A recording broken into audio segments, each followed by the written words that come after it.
Comme ça laisse le temps aux gens de prendre le numéro de téléphone. Je ne sais pas si ça filme là. Si. Ah oui, bah voilà. Ça filme. 07 70 00 01 41. Musique, art, spectacle, culture, masque 34. Voilà. Salon des Arts, 2e édition à Graisse-Sac. C'est encore aujourd'hui et demain, dimanche 15 septembre, entrée libre. Tadam! Bonjour Patrick. Bonjour Georges. Alors je suis ravi de t'accueillir ici dans le Mont d'Orbe, à Graisse-Sac. Je suis ravi que tu deviennes notre parrain, notre 2e parrain officiel. Ça me touche beaucoup parce que je suis un de tes fans, on pourrait dire un de tes grands admirateurs en tout cas. Et je me réjouis que tu aies accepté ce challenge sans savoir où tu venais, puisque voilà, on s'est rencontrés un peu par hasard sur Internet. Et on a discuté et on s'est appelé, et voilà. Et ça a donné cette belle rencontre qui a aujourd'hui. Et je me félicite que tu sois parmi nous. Et si tu pouvais m'expliquer ton parcours en quelques mots, quelques phrases, comment tu le décrirais? Comment je décris mon parcours? C'est un petit peu... je décrirais quelque chose d'un peu chaotique. Parce que j'ai fait des études scientifiques, j'ai eu un bac scientifique, j'ai commencé à faire des études scientifiques très sérieuses. Trop.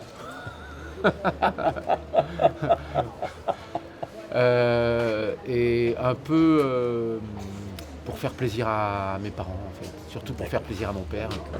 Mon père me disait il faut que tu sois bon en maths, et quand tu es bon en maths tu peux tout faire dans la vie. Et puis je me suis rendu compte au bout d'un moment que je faisais ça pour lui faire plaisir. J'ai tout arrêté. Mes parents ont été effondrés.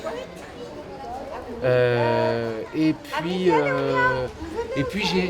j'ai commencé des études plus de sciences humaines, voilà, dans ce domaine-là. Et un petit peu par hasard, même si on peut dire on peut dire qu'il n'y a pas de hasard, etc. Ouais, bien sûr. En tout cas, j'étais sur le campus de Nanterre et j'ai vu une petite affiche qui parlait d'un atelier amateur de théâtre sur le campus. Et je me suis dit, bah voilà, je change de vie, je fais d'autres études, théâtre, ouais, je vais essayer. Mais vraiment, voilà, comme ça, mais... Complètement par hasard. Ouais, un petit peu par hasard, oui. Ouais, peut-être, et ça me trottait même pas dans la tête, c'est pas un truc j'avais fait du théâtre à l'école, enfin au CM2 quand j'étais petit, mais à ce moment-là, je me suis pas dit j'ai envie d'être comédien, j'ai envie de jouer, j'ai envie d'être sur scène, etc. Ouais, et bon, là, j'y suis retourné donc un petit peu par hasard pour essayer de découvrir autre chose, et puis là, ça a été un peu le coup de foudre. Ouais. La révélation. La révélation. Ouais. Je me suis dit, mais waouh!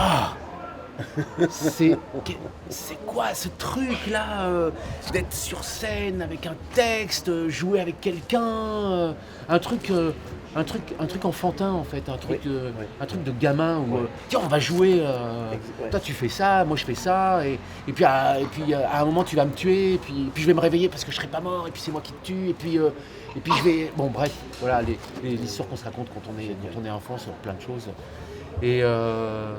Et donc j'ai vraiment accroché avec ça. D'accord. J'ai fini mes études, c'était des études en 2 ans, voilà. J'ai eu mon diplôme, et ensuite je suis parti faire mon service militaire, parce que c'était encore un moment où le service militaire était obligatoire. Ouais, d'accord, Voilà. on a connu ça. Voilà, et pendant 1 an, comme j'avais rien à faire, Ouais. comme vraiment je m'emmerdais, c'était pénible. Donc du coup j'ai beaucoup réfléchi sur l'après. Et qu'est-ce que je veux faire? Bon, j'ai un diplôme, est-ce que je vais travailler avec mon diplôme, ou est-ce que je fais du théâtre un peu plus... est-ce que j'y vais un peu plus à fond? Un peu plus à fond, ouais. Parce que pendant mon service militaire, je prenais encore des cours de théâtre parce que j'étais à Paris. Après mon service militaire, je me suis dit, bon allez, je me lance là-dedans, on verra bien ce que ça donne. J'ai pris des cours de théâtre, on faisait un peu de tout, théâtre, danse, chant, yoga, comédia dell'arte, etc. Et puis Et puis j'ai continué là-dedans, ça me passionnait, c'est un truc qui me passionnait. Et puis j'ai commencé à travailler, j'ai commencé à passer des auditions, Ouais. même pendant les cours. Ouais. J'ai commencé à travailler comme ça dans des spectacles, j'ai commencé à faire des méthodes de langue française. C'est comment dire, c'est des trucs éducatifs en fait. Éducatif, Voilà, c'est pour les gens qui apprennent le français à l'étranger ou même en France. Et voilà, et puis de fil en aiguille, j'ai continué, et puis voilà. Et puis depuis, je fais que ça, et j'aime faire ça, je m'amuse. C'est un métier où je m'amuse en fait. Et c'est génial en fait, parce que ça me plaît, ça me passionne d'avoir un texte, de jouer un personnage, les situations, me mettre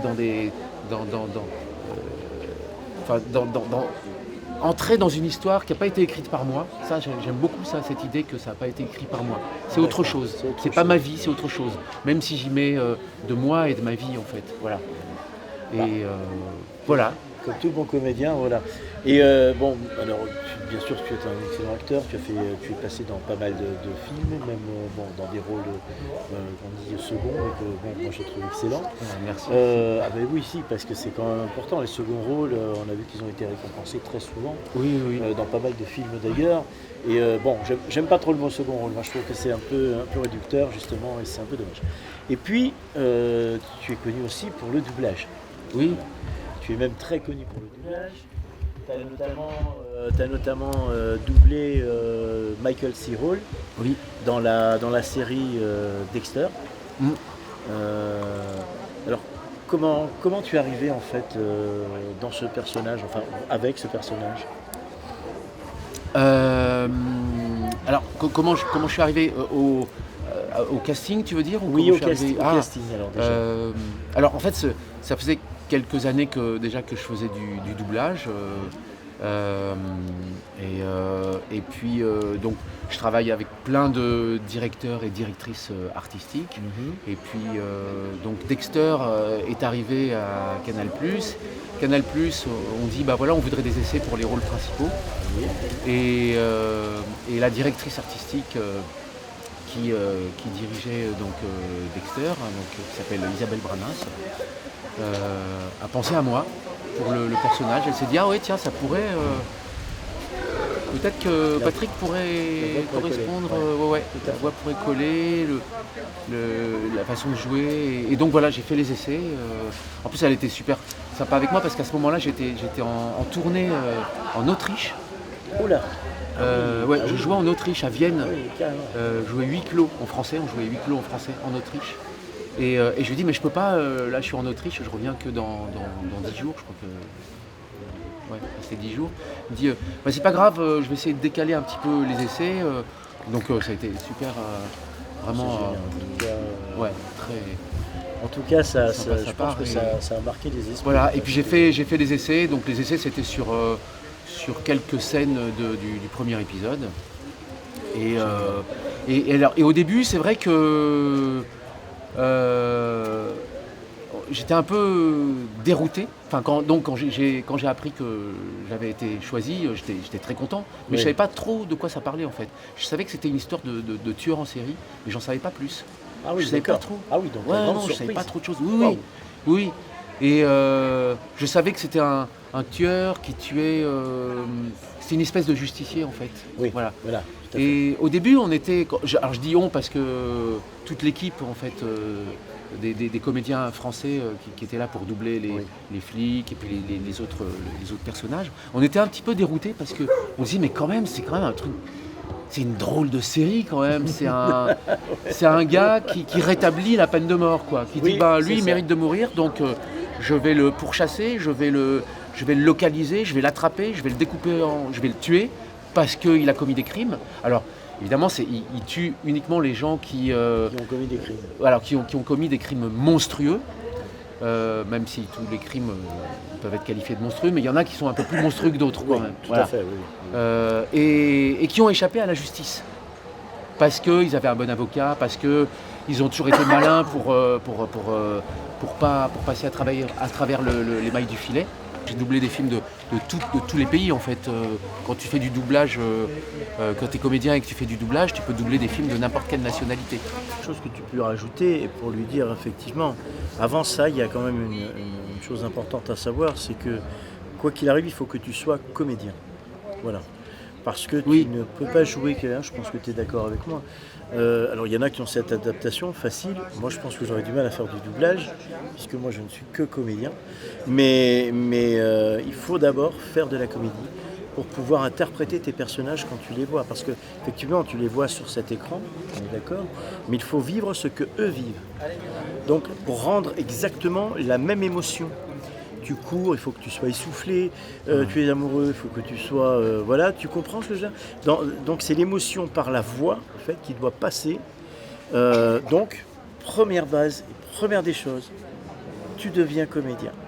Voilà, c'est le... Oui, c'est... Après, c'est très voilà, important. toi, tu as beaucoup plus d'expérience que moi là-dessus. Oui. Mais je crois que sans ça, Benoît Alman d'ailleurs, qui était venu l'année dernière, qui est la voix française de Morgan Freeman, m'avait bien expliqué que de dire aux jeunes, en fait, ce que je pourrais leur dire quand moi j'anime les ateliers théâtre, aux plus jeunes en tout cas, allez dans les conservatoires, prenez des cours de théâtre et foncez. Voilà. Et là, vous pouvez effectivement devenir de grands doubleurs. Voilà. On démarre petit, mais le métier de comédien, vraiment, est la transition impérative pour devenir doubleur, enfin, à mon avis. Oui. Et d'ailleurs, dans tous les studios de doublage, alors parfois, il y a des gens qui entendent parler du doublage comme toi, tu vois, qui entendent parler du doublage et qui ont envie d'en faire. Ils se disent « Ah tiens, j'aimerais bien essayer le doublage, ça a l'air intéressant, c'est passionnant. » Et donc, ils vont dans des studios de doublage pour rencontrer les directeurs et les directrices artistiques. Et là, ils demandent, je voudrais faire du doublage, est-ce que je peux assister à un enregistrement et la première question, et quand un doublage est en train de se faire et qu'une personne de l'extérieur arrive comme ça pour assister, quelqu'un qui dit être intéressé par le doublage et qui a envie d'en faire, la première question que le directeur ou la directrice artistique pose, c'est « Est-ce que vous êtes comédien ?» Parce que si vous n'êtes pas comédien, c'est pas la peine. C'est aller prendre des cours de théâtre, mais c'est pas en une semaine, quoi. C'est pas en un stage de 15 jours que tu deviens comédien, en fait. C'est assez long, en fait. C'est un travail assez long parce que tu dois apprendre à c'est un travail physique, en fait. Être comédien, quand tu joues une scène, c'est physique. C'est pas juste... Alors en fait, tu dois apprendre à faire fonctionner ton imagination, à faire fonctionner ton corps, parce que quand tu es comédien, ton corps et ton imagination, c'est ton propre instrument. Tu es ton propre instrument, en fait. Donc tu travailles aussi la voix, c'est pour ça que dans beaucoup de cours de théâtre, il y a des cours de chant, tu as des cours de diction, tu as toutes sortes de cours, en fait, qui te permettent d'être assez malléable et puis de te mettre dans n'importe quelle situation, dans n'importe quel état émotionnel et pour pouvoir jouer n'importe quelle scène, en fait. Eh bien, mon cher Patrick, moi je peux te dire qu'une chose, mille merci d'être venu dans notre humble petit village qui j'espère t'aura plu puisque on va être amené à travailler ensemble. Donc tu vas revenir assez régulièrement bientôt et je me réjouis d'avance de ça. Et puis merci de ton amitié. Merci. Merci à toi, merci pour ton accueil, merci pour votre accueil à tous et à toutes, toute cette association qui, comme je disais hier, vraiment c'est un peu le problème en France. Je trouve que tout est extrêmement centralisé à Paris et en région parisienne. Et c'est vrai que ça demande une énergie, beaucoup d'énergie, beaucoup de temps, beaucoup de soi-même, de vouloir faire en sorte que la culture, sous toutes ses formes, que ce soit du spectacle vivant, comme les arts plastiques, etc., pour que tout ça se diffuse dans les régions et dans les campagnes. C'est une idée qui date, mais Mais on n'y est pas, quoi. On n'y est pas encore. On est loin d'y être. Et c'est vrai que malheureusement encore tout est centralisé. Et pour beaucoup de gens qui vivent dans des endroits un peu plus isolés, parfois, pour beaucoup de gens, c'est quelque chose qui manque en fait, l'offre culturelle. Et même si ça se fait, de toute façon, ça reste toujours épisodique. C'est pas quelque chose, c'est pas un flot continu de spectacles ou d'expositions, de choses comme ça. Et ça manque.